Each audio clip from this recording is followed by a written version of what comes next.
Assalamualaikum warahmatullahi wabarakatuh. Selamat berjumpa kembali dalam video pembelajaran mata kuliah PPH Badan untuk pertemuan kelima.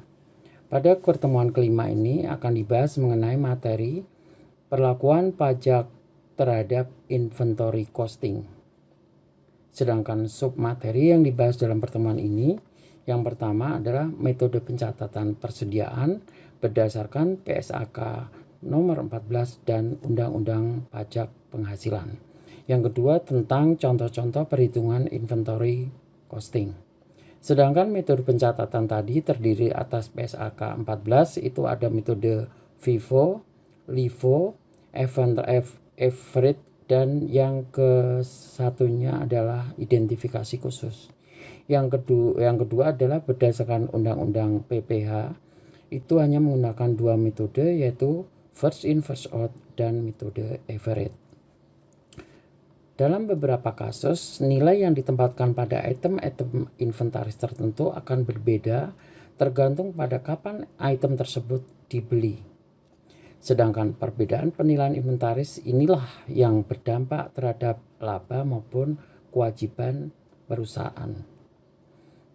Ada beberapa cara yang dapat dilakukan dalam metode pencatatan persediaan, diantaranya metode FIFO, metode LIFO, dan metode average. Itu yang sering dilakukan. Untuk lebih jelasnya kita bahas satu persatu. Metode yang pertama adalah metode FIFO.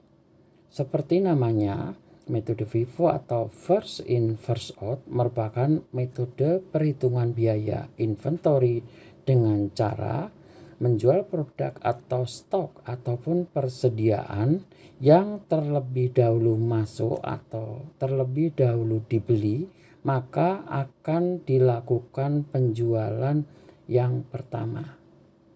Metode ini merupakan salah satu pilihan utama yang sering digunakan baik perusahaan besar maupun perusahaan berskala kecil. Yang kedua, metode yang digunakan adalah metode FIFO. LIFO. Metode ini kebalikan dari metode FIFO, di mana justru barang yang baru datang itu akan dilakukan penjualan terlebih dahulu. Metode ini didasarkan pada asumsi bahwa aliran keluar biaya persediaan merupakan kebalikan dari sejarah atau kronologis terjadinya biaya. Namun berdasarkan PSAK 14, metode LIFO tidak boleh digunakan lagi. Sedangkan metode yang ketiga adalah metode average.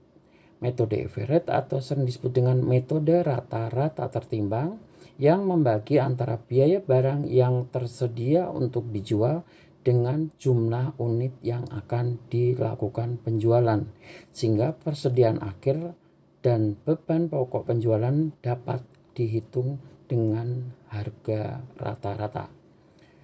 Sedangkan apakah perbedaan dari kedua metode baik FIFO dan LIFO adalah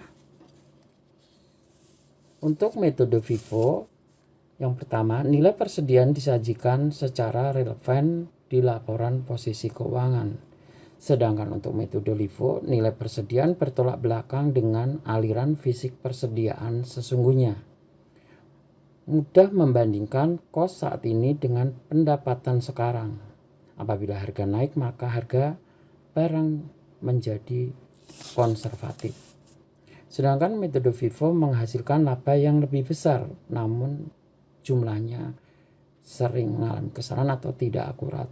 Sedangkan metode LIFO, laba atau rugi yang dihasilkan lebih rendah, namun tidak terpengaruh terhadap untung atau rugi dari fluktuasi harga. Sedangkan pada metode FIFO, pajak yang harus dibayarkan perusahaan ke pemerintah menjadi lebih besar. Sedangkan LIFO itu menjadi lebih kecil karena menghemat pajak, namun biaya pembukuan menjadi lebih besar atau mahal dibanding metode yang lainnya. Di mana suatu bisnis itu harus menerapkan suatu konsep yang dapat diinventarisasi atau dilakukan pencatatan sesuai keputusan bisnis mengenai pengeluaran Setelah memilih metode penilaian persediaan untuk menilai bagaimana metode ini akan mempengaruhi terhadap laba dan kewajiban pajak dengan perencanaan yang tepat, maka dapat dipahami bahwa dampak inventaris terhadap pajak dan laba dapat dilakukan. Langkah terakhir yaitu melakukan proses penjurnalan merupakan salah satu software akuntansi yang dapat membantu untuk melakukan penilaian persediaan dengan mudah. Dengan jurnal dapat dipilih metode penilaian persediaan, apakah metode FIFO atau metode average. Sedangkan kenapa pajak tidak boleh menggunakan metode LIFO? Sering terdapat perbedaan ketika perusahaan menentukan metode perhitungan persediaan, seperti mengapa pajak tidak mengakui metode ini. Sebagaimana diketahui bahwa metode penghitungan persediaan ada 3 macam.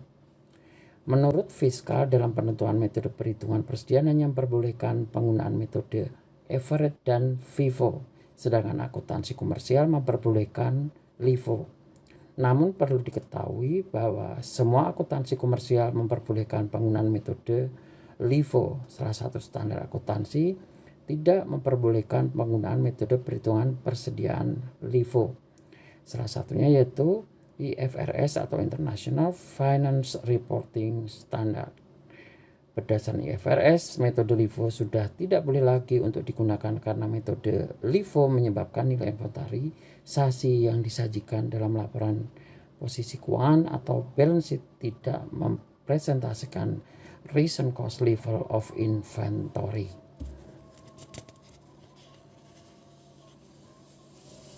Dari uraian di atas dapat dijawab mengapa pajak tidak mengakui metode ini atau metode LIFO. Karena dengan menggunakan metode LIFO, perusahaan dapat meminimalkan laba sehingga memperkecil biaya pajak. Seiring dengan berjalannya waktu, harga pembelian persediaan harus mengalami peningkatan yang dapat disebabkan oleh adanya inflasi. Maka jika perusahaan menggunakan metode LIFO akan mengakibatkan kerugian bagi negara karena setoran kas negara menjadi lebih kecil. Oleh karena itu, metode yang tidak boleh digunakan berdasarkan keterangan perpajakan di Indonesia hanya metode average atau first in first out. Demikian video pembelajaran untuk mata kuliah PPh Badan pertemuan ke-5. Sampai jumpa lagi pada video pembelajaran PPh Badan pada pertemuan ke-6. Wassalamualaikum warahmatullahi wabarakatuh.